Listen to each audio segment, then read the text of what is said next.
En manchette aujourd'hui, traverse Sorel-Saint-Ignace, un retour plus rapide pour le deuxième traversier. Bonjour à tous et bienvenue à votre bulletin d'information diffusé sur les ondes de CTRB, votre télévision locale et régionale. Aujourd'hui, le 23 mars 2026, à la belle humeur, au Pépitre. La Société des traversiers du Québec, la STQ, est heureuse d'aviser sa clientèle de la traverse Sorel-Tracy-Saint-Ignace de Loyola que l'intervention sur les moteurs du NM Alexandrina Chalifou a été finalisée plus tôt que prévu. Le service à 2 navires a ainsi pu reprendre. La STQ remercie la clientèle pour sa collaboration pendant l'arrêt du navire. Les mesures incitatives qui avaient été mises en place pour favoriser la mobilité pendant l'arrêt du navire demeurent effectives jusqu'au 31 mars inclusivement. 50 % de rabais sur le laissez-passer mensuel piétons et cyclistes, 50 % de rabais sur le billet piéton et cycliste, 50 % de rabais sur le tarif de covoiturage, 50 % de rabais pour les transporteurs routiers entre 20h et 5h du matin. Donc, une bonne nouvelle, 2 navires à la Société des traversiers du Québec pour la traverse Sorel-Tracy-Saint-Ignace de Loyola.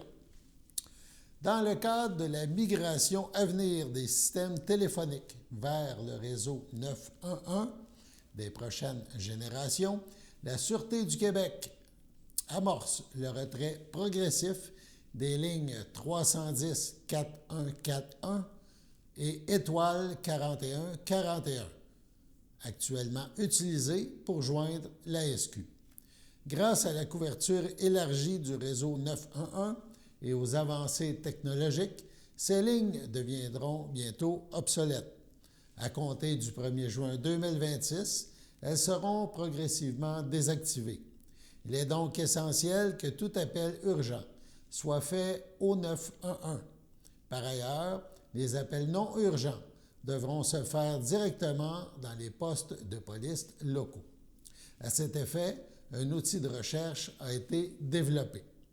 Soyez assurés que les lignes actuelles resteront accessibles durant la transition et un message automatisé y sera diffusé afin de diriger adéquatement les citoyens vers les services appropriés.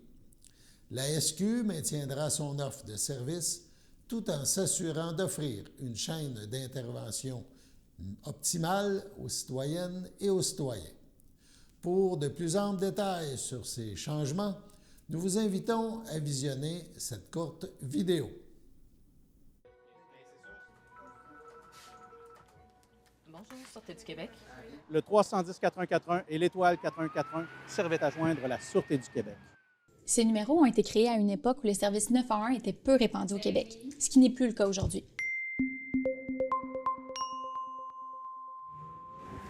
De plus, afin de respecter une chaîne d'intervention optimale et en vertu de la loi sur les centres de communication d'urgence, les appels urgents se doivent d'être faits au 911. L'évolution des systèmes téléphoniques, l'étendue de la couverture, l'aiguillage et les caractéristiques des appels 911 d'aujourd'hui surpassent largement l'ancienne technologie des appels 4141. En appelant le 911, vous serez identifié et géolocalisé. Et ce n'est pas tout. Ces informations sont transférables en un seul clic d'un service d'urgence à un autre. C'est pour ces raisons que le 310 4141 et l'étoile 4141 sont appelés à disparaître prochainement. En période de pointe, les centres de communication d'urgence sont très sollicités et les appels urgents méritent toute leur attention. Vous devez parler à la police pour une situation qui n'est pas urgente, comme un vol de vélo survenu en votre absence. Nous vous encourageons à communiquer directement avec votre poste de police. Il est simple d'en trouver le numéro. L'outil de recherche sur le site de la Sûreté du Québec a d'ailleurs été mis à jour dernièrement. Si vous êtes témoin ou victime d'une situation d'urgence qui menace votre sécurité, celle des autres, vos biens ou l'environnement, vous devez composer le 911. Et n'oubliez pas, dans les situations non urgentes, communiquez avec votre poste de police local.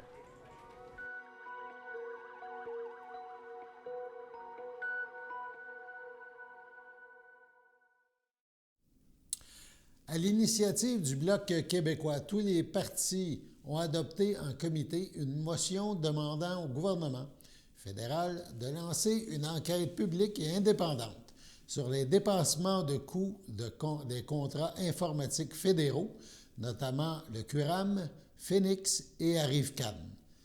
Yves Perron, député de Berthier-Masquinongé, a déclaré « C'est la première fois que les libéraux appuient notre demande d'enquête publique, alors qu'on sait que près de 85 000 personnes sont touchées et qu'on en est à presque 5 milliards de dollars en dépassement de coûts et que ces dépassements se reproduisent systématiquement dans les chantiers informatiques du gouvernement canadien. Si on parle juste de dépassement de coûts, pour QRAM, c'est 10 fois ça clique. C'est indécent financièrement pour un gouvernement comme pour les gens qui en sont victimes. Cette notion forcera maintenant la Chambre à débattre et à voter sur cette demande unanime et légitime d'enquête publique. La notion adoptée unanimement par les membres du Comité permanent des comptes publics entraînera un débat et un vote sur cette demande d'enquête publique que le Bloc québécois tentera d'amener en Chambre lors de la semaine parlementaire, donc cette semaine, celle du 23 mars. Tous les partis y réclament que le comité fasse rapport à la Chambre pour demander au gouvernement de mettre en place une enquête publique et indépendante sur les dépassements de coûts des contrats informatiques, parmi lesquels notamment Phoenix, Arrive-Can et la modernisation du versement des prestations. Ce libellé fait écho à une motion unanime adoptée par l'Assemblée nationale du Québec le 25 février dernier, demandant au gouvernement fédéral de mettre en place une enquête publique et indépendante sur les contrats informatiques fédéraux et citant expressément en exemple les trois mêmes logiciels. Le Bloc québécois ira jusqu'au bout au nom de tous les Québécois qui sont victimes d'erreurs de ces fiascos informatiques fédéraux, mais aussi au nom de tous ceux qui en ont assez de voir les libéraux gaspiller notre argent sans compter. J'invite le gouvernement de Mark Carney à faire preuve de transparence et à lancer cette enquête publique et indépendante essentielle. Et je salue l'excellent travail de mon collègue Sébastien Lemire, député d'Abitibi-Témiscamingue, qui a rendu le tout possible, a conclu Yves Perron. Un peu de sport maintenant. Parlons de Caleb Saint-Jean.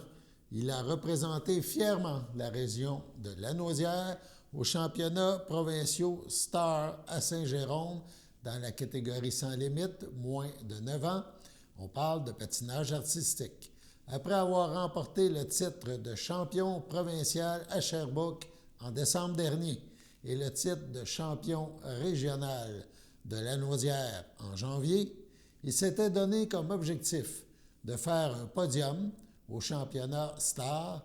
C'est maintenant chose réussie, puisqu'il a non seulement remporté la médaille d'or, mais il a aussi fracassé le record de pointage à travers le Québec.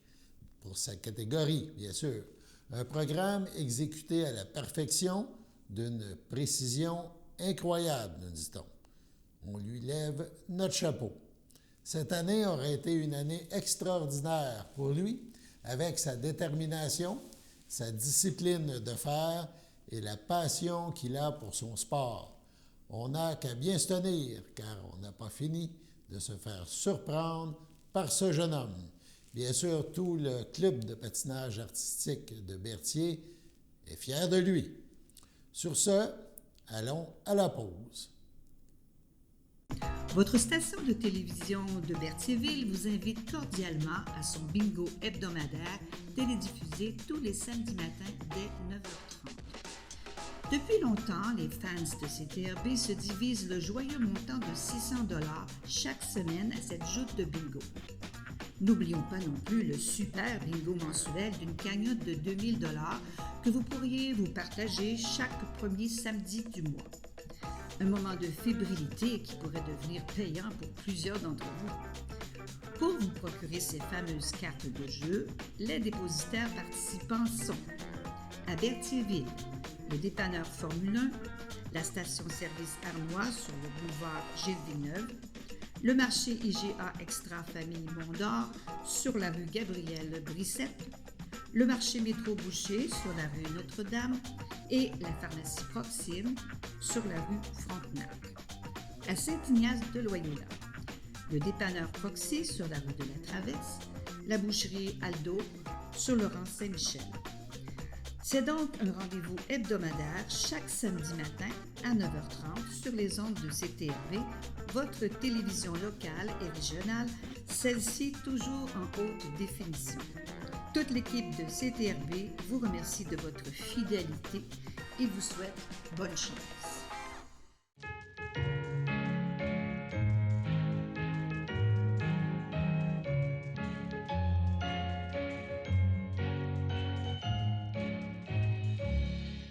En ce 23 mars 2026, les anniversaires à souligner. La FADOC de l'île du Pas souhaite bonne fête à Suzanne Poulette, à Yvon Fafard et à Francine Cardin. Les filles d'Isabelle de Berthier souhaitent un heureux anniversaire à Marie-Paul Rochette. C'est votre anniversaire aujourd'hui, en ce 23 mars 2026. Eh bien, toute l'équipe de CTRB se joint à moi et vous souhaite bonne fête.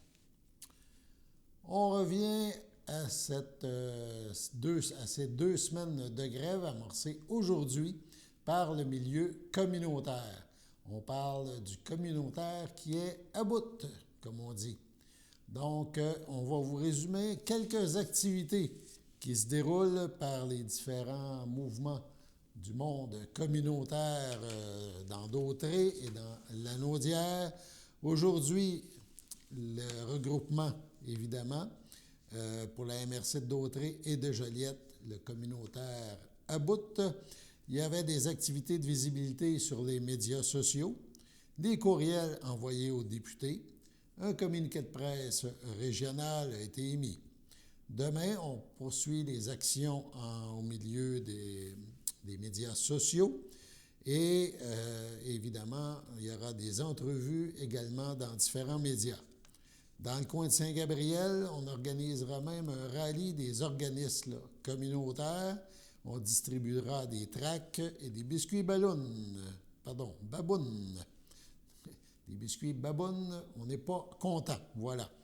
Le rendez-vous, c'est à Cible Famille Brandon. 26 mars, il y aura un flash mob régional, donc mobilisation régionale. On se rendra, ça sera aux abords du CHRDL, l'hôpital à Joliette, et on ira d'activités de perturbation sur le thème de la santé. 27 mars, on prévoit un grand rassemblement au bureau de François Legault, l'actuel premier ministre, le bureau de députés qui est à l'Assomption, entre 10h et midi le 27. C'est au 831 boulevard Lange Gardien à l'Assomption. 30 mars, cette fois, si on parle de rassemblement devant les bureaux de d'autres députés, les députés de la région. Parmi ces députés, Caroline Proulx, donc il y aura un rendez-vous à 10h30 face aux locaux de Mme Proulx. C'est situé au 61 chemin Lavaltrie à Lavaltrie. Il y aura remise de témoignages dans une vieille mallette, nous dit-on. Même chose, ça se passera également en face du bureau de François Saint-Louis, c'est le député à Joliette. 31 mars, on parle d'activités sur les réseaux sociaux. Il y aura également diffusion d'un montage vidéo préparé par notre télévision. 1er avril, marche funèbre pour la mort du communautaire, nous annonce-t-on. Et 2 avril, c'est cette journée qui cumulera toutes ces actions. On parle d'un grand rassemblement national devant le Parlement à Québec, donc le 2 avril prochain. Bref, plus de 100 organismes communautaires lanaudois sont présentement en grève. Ces organismes, comme on dit, à bout et demandent un peu plus d'aide du gouvernement. Donc, un dossier important à suivre. Oui, on nous dit qu'on a une petite vidéo aussi à ce sujet.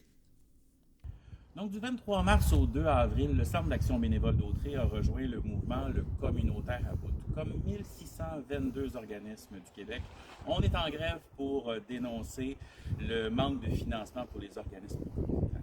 Donc, pendant cette période-là, nos locaux vont être barrés, les téléphones, on ne répondra pas, mais on va rappeler les situations d'urgence. Donc, n'hésitez pas à nous encourager. Le Centre d'action bénévole d'Autrey, le Communautaire à bout, c'est maintenant. Donc, un dossier à suivre. Depuis plus de 65 ans, Patrick Morin est profondément ancré dans sa communauté, dans la Naudière, notamment à Berthierville. Au fil des décennies, l'entreprise a accompagné des milliers de projets, des rénovations de maisons aux petits travaux quotidiens, tout en mettant le service client et la proximité avec la communauté au cœur de ses priorités. CTRB a rencontré il y a quelques jours Daniel Lampron, vice-président exécutif et chef de la direction chez Patrick Morin. Il nous parle de cette entreprise de chez nous.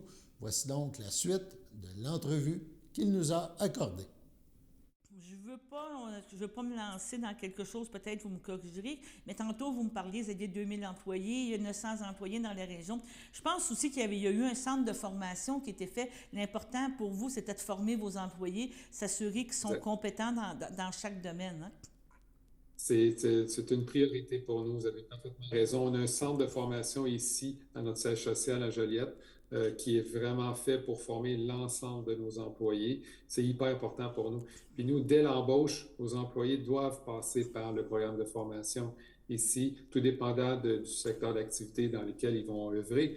Mais si une personne œuvre en plomberie, bien, il va avoir une formation en plomberie, il va y avoir des fournisseurs de nos produits plomberie qui vont venir leur indiquer comment ça fonctionne, c'est quoi les produits, pour être sûr que quand on arrive en magasin, bien, on est capable de donner un service qui est approprié aux gens. Donc, ça, c'est une priorité, là. Donc, on va revenir un petit peu, on parlera d'autres points, mais là, quand vous me parlez de services et tout, je vais vous amener sur le point que les anciennes publicités, on parlait qu'on peut aller sur Internet, mais vous êtes en magasin justement pour aider le consommateur, le répondre. Et là, vous lancez une nouvelle campagne de publicité qui s'appelle maintenant, vous avez changé le nom au lieu de Patrick Morin, ça va être Pratique Morin. C'est encore là une volonté de dire à la clientèle que le service à clientèle, la formation, l'information est là. Exactement. Fait qu'avec notre thème maintenant, on va dire Pratique Morin, c'est Patrick Morin. Donc, c'est le but qu'on essaie de faire travailler. Puis les gens se posent la question de dire, si je vais chez Patrick Morin, bien, je vais trouver quelque chose de pratique, que ce soit un conseil, une information, le produit, la qualité du produit et le prix, évidemment, par la suite. Donc, tout vient ensemble. Et puis, en plus, avec le programme qu'on a maintenant de dire, bien, peu importe le prix que vous trouvez ailleurs, on égalise le prix. Donc, pour être sûr que le prix ne devient plus un facteur de choix, mais bien de choisir le produit que le client veut vraiment.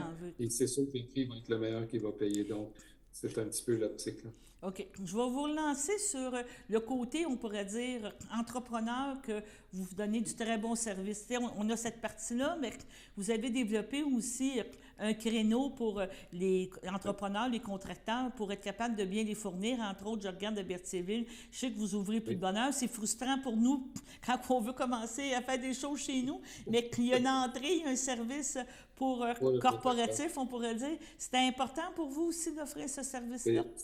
C'est très important. Je vous dirais que depuis 5 ans, 6 ans, notre proportion de notre chiffre d'affaires était à peu près au départ à 25% au niveau du contracteur, entrepreneur, et 75% au niveau du consommateur. Maintenant, on est rendu à peu près à 40% au niveau de l'entrepreneur, 60% au niveau du consommateur, mais on n'a pas baissé en termes de chiffre d'affaires. C'est carrément la portion contracteur qui est passée de 25 à 40. Donc, une progression importante au niveau de ce marché-là. Parce qu'on trouvait que dans la région, il y a eu quand même une croissance importante dans la Naudière, suite à la pandémie, entre autres, avec le déplacement urbain des gens de la ville qui allaient plus vers les régions. Et puis, pour nous, c'est un développement majeur. On s'est dit, on ne peut pas laisser passer ce marché-là. Donc, on doit être plus présent au niveau des contracteurs. Puis l'autre chose, ça te permet d'avoir un équilibre entre tout dépendant de ce qui se passe dans l'économie. Donc, des fois, ça peut être favorable aux consommateurs comme pendant la pandémie. Donc, là, le fait d'avoir les consommateurs, ça nous aide. Puis là, quand on tombe dans des moments un petit peu comme l'an dernier ou les 2 dernières années, où que le consommateur est un peu moindre, mais le contracteur augmente. Fait que ça nous maintient toujours une stabilité au niveau de l'entreprise pour être sûr qu'on n'a pas de baisse. Et je vous ramènerai peut-être un autre point, moi, comme consommateur. Si vous achetez en gros, je risque d'avoir un bon prix aussi. Tu sais, si vous avez une quantité de bois, comme exemple, on prend dans le bois, dans certains produits, bien, le fait que vous ayez du côté commercial, bien, ça vous fait un pouvoir d'achat un petit peu plus intéressant. Parce que c'est sûr, c'est pas moi, la quantité de vis que j'achète dans l'année qui va faire que vous allez avoir un gros volume dans les vis ou dans les clous. Là. Les contracteurs achètent les gros volumes qui permet aux consommateurs d'avoir des meilleurs prix, tout simplement. Vous avez raison. Oui. OK. En terminant, tantôt, on a parlé un petit peu de votre vision, mais vous voyez où dans 5 ans, dans 10 ans, le king de la construction, le king en jardinage, le king en meubles de jardin, des choses comme ça? C'est quoi votre objectif final, on pourrait dire?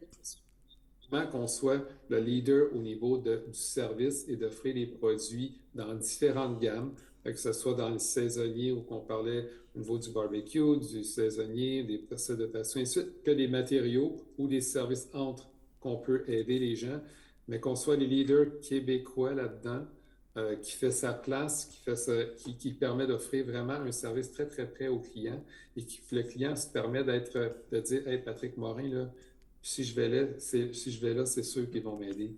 Donc, c'est sûr que je vais avoir un service adéquat ou un conseil adéquat pour m'aider à faire le projet que je désire. Donc, c'est vraiment notre objectif 1. Puis, en termes de taille d'entreprise, c'est sûr, avec l'investissement qu'on a fait dans les 2 dernières années, avec un agrandissement quand même majeur de notre entrepôt ici à Joliette, on a doublé carrément la superficie. Donc, c'est dans le but d'être capable d'ajouter d'autres magasins à notre flotte, qu'on pourrait dire. Oui. Donc, dans différentes régions, c'est certain que l'objectif 1, c'est d'ajouter quand même quelques magasins au groupe, là. Ça, c'est certain. Bon, mais je vous remercie. On va dire longue vie à Patrick Morin, Patrice Morin aussi, qu'on va continuer de regarder la mère. Puis dans le coin ici, bien, je pense qu'on va être fiers des réalisations qu'il y a eu au fil des années. Tantôt, vous me parliez de 65 ans. Que donc, dans le fond, ici, facilement, depuis une 60aine d'années, on a un Patrick Morin, puis je pense que les gens veulent le conserver et continuer de l'utiliser, on pourrait dire. Parfait. Bien, un gros merci pour l'invitation. On va faire notre mieux pour être présent pour tout le monde.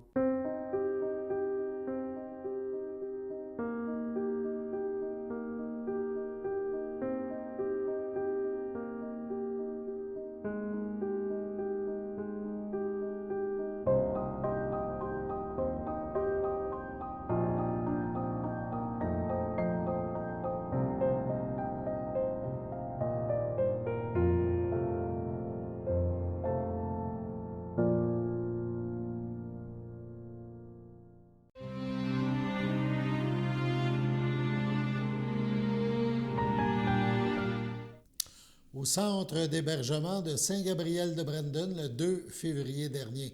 À l'âge de 86 ans, est décédée Mme Claire Plante, fille de feu Denis Plante et de feu Agnès Sarrazin.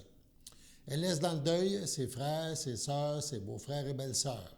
Feu Lionel, Hélène Noël, Marcel Yolande Boivin, feu Cécile, feu Gaétan Charon, feu Lucie, Michel Audy, Étienne, Lucille Richard, Rita, feu Serge Paradis, feu Clément, Jacques, feu Raymond de Sylvestre, Jeanne, Alain Martel. Ses grandes amies, Reine Véronneau et Lise Boudria, ainsi que plusieurs neveux, nièces, autres parents et amis. La famille tient à remercier tout le personnel de la Villa Berthier pour les bons soins prodigués à Mme Claire Plante. La famille recevra les condoléances le samedi 28 mars de 11h30 à 14h au complexe funéraire F. Thériault, situé au 741 rue Notre-Dame à Berthierville. Nous vous invitons à venir célébrer sa mémoire le même jour lors d'un service religieux en l'église Sainte-Geneviève de Berthier, rue Montcalm à Berthierville, à 14h30. Votre présence sera un réconfort pour toute la famille en ces moments difficiles. On vous remercie à l'avance pour votre soutien et votre amitié. Mme Claire Plante sera inhumée au cimetière de Saint-Justin à une date ultérieure. Sur ce, passons à la météo.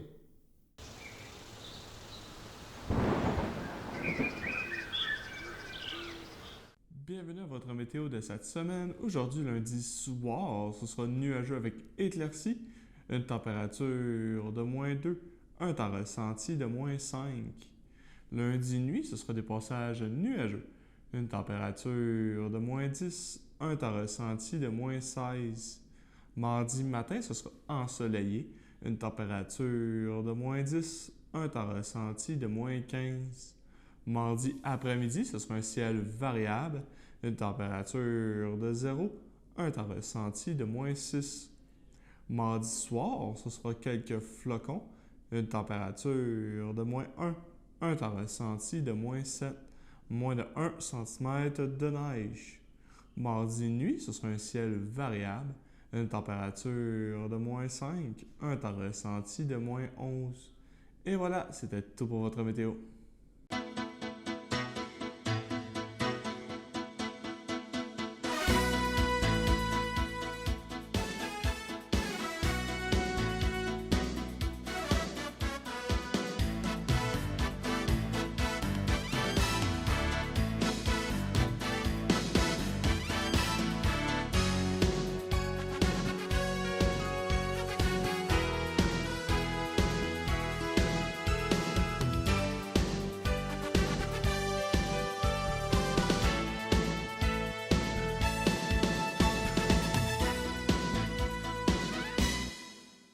Salut tout le monde, ici Daniel Grenier pour vous parler des télévisions communautaires autonomes.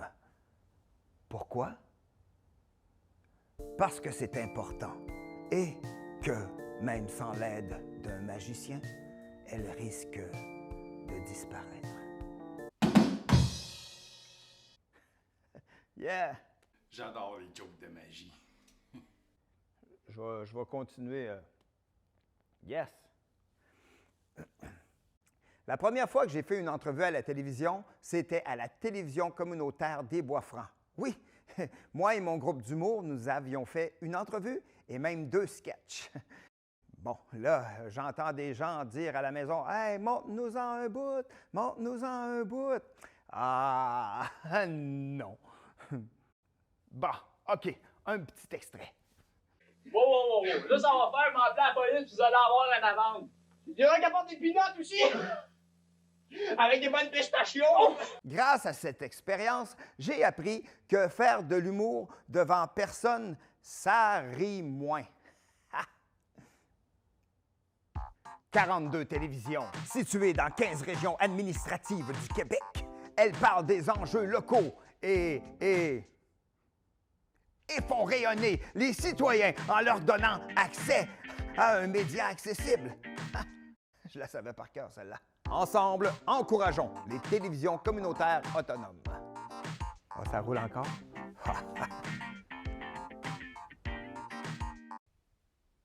J'ose ma télé communautaire.